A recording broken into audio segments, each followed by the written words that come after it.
필수 개념 장착으로 들어가서 더 살펴보도록 할게요.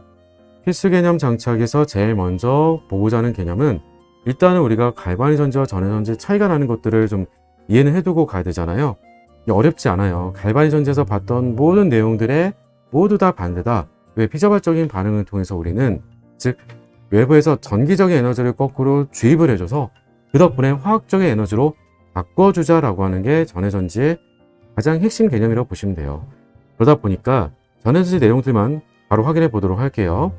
그래서 전해 전지는 그 자체로는 비자발적인 반응이죠. 그래서 진행될 수가 없는 반응이에요. 그래서 외부에서 전기적인 에너지를 공급을 해주고 그 공급된 에너지를 통해서 우리는 누구로 바꿔주는 거니? 그러면 델타지, 즉 자에너지를 증가시켜주는 방향으로 변화시켜준다라고 하는 걸 이미 위에서 확인했던 거죠.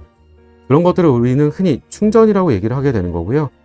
그런 전지에 대한 전지 전이값은 0보다 작은 반응이 되는 건데 앞에서 얘기했던 것처럼 외부에서 걸어줘서 가능했던 것이고, 그럼 그 말은 즉 외부에서 걸어주게 되는 그 전압은 비자발적인 반응이 가능하도록 최소로 걸어주게 되는 전압이 돼주겠지라는 의미가 되줘요.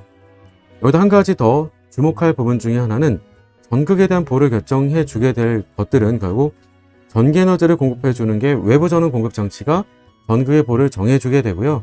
그 전극의 보에 정해진 대로 맞춰 가지고 각각 산화 반응과 환원 반응이 일어난다라고 하게 되는 겁니다. 그래서 필히 또 암기가 좀 필요했던 내용들은 수액상에서 우리는 전기 분해를 보고자 하기 때문에 각각 일어나게 되는 반응들이 어떤 게 가능한지 불가능한지 등을 암기를 하는 게 좀 필요할 텐데요. 일단 제일 먼저 첫 번째는 뭐니라고 하면 외부 전원 공급 장치에서 우리가 전자를 밀어주고 당겨주고 할 때 플러스 극이다라고 하는 건 전자가 들어가는 극이다라고 하는 게 기본적인 정의라고 했었고요. 마이너스 극은 전자가 나오는 극이다라고 하는 게 기본적인 정의라고 얘기했어요. 그 외부 전원 공급 장치로부터 전자가 나오기 때문에 전자를 받게 되면 당연히 우리는 환원 반응이 진행될 수밖에 없겠고, 그 전극에서는 즉 대운동에서 백금 전극 같은 걸 많이 쓰게 될 건데 그 전극에는 그러면 전자로 우리가 전하를 띌 수밖에 없겠죠. 마이너스 전하를 띌 수밖에 없어요. 전자를 밀어주고 있으니까요. 가까이 끌려오게 되는 건 누가 끌려오겠어요? 그러니까 양이온이 끌려오게 돼요. 그럼 양이온이라고 해서 무조건 전자를 받을 거냐?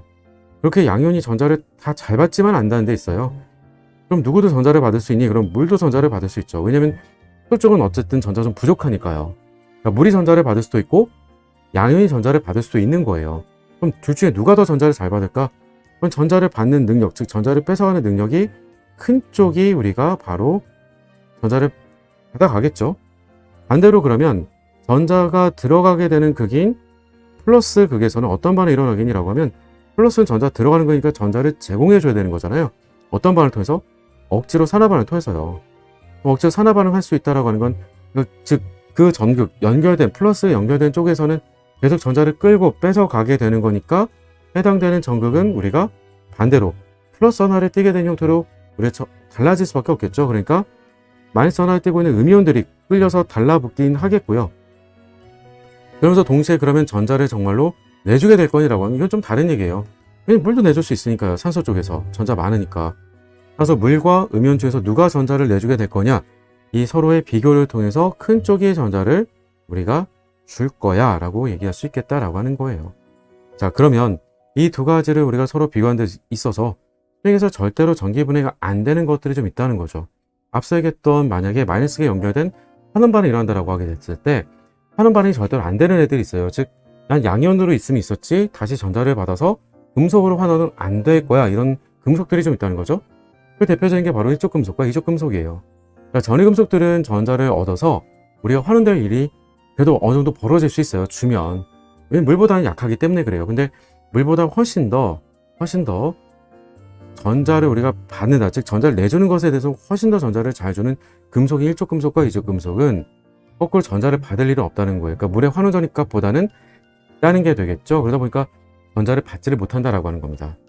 따라서 우리가 암기를 해둘 부분은 앞서 얘기했던 것처럼 다시 한번 마이너스 극에서는 우리가 환원이 일어나지 못하게 되는 것은 결국 일쪽 금속과 이쪽 금속 그리고 알루미늄 3가 양이온들은 절대로 환원이 안 된다. 대신 그럼 누가 환원돼? 물이 환원된다라고 하는 것. 꼭 암기를 해둘 건 그래서 덕분에 상대적으로 물의 환원 전이가 커서 그러면 물이 환원된다라고 했을 때 수소기체가 발생을 하게 되고요. 그러면서 전자 두 개를 먹어서 수소기체 나오기 때문에 두 개 OH- 가 생성물로 만들어지게 되겠죠. pH가 높아져요. 반대로 그러면 우리가 플러스 극에서는 어떤데? 라고 하면 플러스 극에서는 그럼 덕분에 음이온이 산화해져 있는 음이온이 산화 안 되는 애들이 있다는 거죠. 전자를 절대로 내주지 않는, 산화가 절대 안 되는 그런 음이온들이 있다는 거예요. 그건 누가 되니라고 하면 두 종류라고 보통 보면 돼요. 바로 F-하고 다원자 음이온들, 즉 산수산 음이온들과 F- 정도를 생각하시면 되겠고요. 그러니까 이런 애들은 절대로 산화가 안 되는 거니까 덕분에 따라서 우리가 누가 산화될 거니라고 하면 물이 표준 산화적인 값이 더 크기 때문에 덕분에 그래서 우리가 물이 산화가 돼줘서 그 결과로 O2 기체와 4개 H 플러스 4개 전자를 내주기 때문에 pH가 감소가 되더라라고 하는 겁니다. 이 두 개의 반쪽 방식들은 반드시 꼭 암기를 당부를 드려요. 앞에서 우리가 이미 문제를 풀 때도 같이 해결할 때 봤었지만 패러데이 법칙이다라고 하는 것은 어렵게 적용시켜주는 게 아니고요. 결국은 이동시켜준 전하량으로부터 계속 꼬리꼬리 물고 연결한다라고 생각하시면 돼요. 전하량을 구할 수 있는 방법은 크게 두 가지가 있죠. 바로 몰수 곱하기 1페럿이다라고 하는 방법을 통해서도 우리는 전하량을 구할 수도 있겠지만 또 한 가지는 전류와 시간의 곱으로부터도 우리는 전하량을 구하기도 해요. 전하량 Q를 구하는 방법으로 전류 곱하기 시간으로부터 구할 수도 있겠고 그걸 1페럿으로 나눠주게 되면 우리는 곧 이동한 전자의 몰수를 알 수가 있겠고요. 그 이동한 전자의 몰수를 전자의 개수로 나눠주게 되면 앞에서 해봤지만 척추되는 금속의 몰수가 나와주게 되겠고 여기다가 비로소 그 해당되는 금속의 몰질량 곱을 해주게 되면 우리는 척출시켜줄 수 있는 금속의 질량을 얻어낼 수 있겠다라고 하는 겁니다. 자, 이런 것들을 우리가 흔히 순수한 금속의 재련 혹은 정제라고 얘기를 하는데요.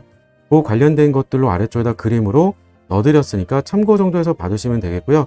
문제 풀면서도 다시 한번 또 언급을 드리기도 할 거예요. 그런 것들은 복습할 때 다시 한번 확인해서 봐두시면 더 좋을 것 같습니다.